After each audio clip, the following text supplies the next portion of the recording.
After 50-some days into the nation's worst environmental disaster, the disturbing daily images of birds drowning in oil or sea life choked in brown sludge may seem to blur together. But it's those singular stories of isolated impact that bring true scope of the disaster into focus.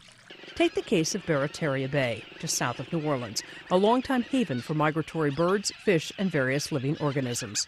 It all starts in Barataria Bay when the trout spawn, the redfish spawn. That's where it all begins. Mike HELMER is one of many fishermen who have made a living off fish in Barataria Bay. This biologically diverse estuary is miles of marshes, beaches, and fishing grounds. Now the oil is slowly oozing in. So far, only the outer edges of the bay have been the most affected. I'm just praying that it doesn't advance any farther and damage any more islands and wildlife that it already has. But Barataria has a deeper story than just the oil spill. This estuary has been the focus of restoration efforts for 20 years.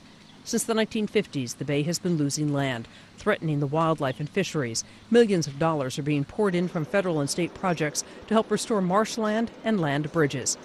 But with the estimate of oil spilled rising and possibly coming toward Barataria Bay, no one can predict how the oil will affect restoration efforts and the livelihood of fisheries. We fishermen, that's all. That's my only source of income. And honestly, I don't want to get in the oil cleanup business if I don't have to. And what happens in this one stretch of water could affect the fishing industry overall. Barataria Bay is a large estuary, one of the richest estuaries in terms of producing fisheries for the entire United States. Ecologists say that it's not clear if the oil will be lethal to the marshlands and kill off all that's there. But locals already see the downside. The area we're in right now this is some of the best fishing in the whole region, and the oil's coming in just wave after wave. It's hard to stomach. It really is.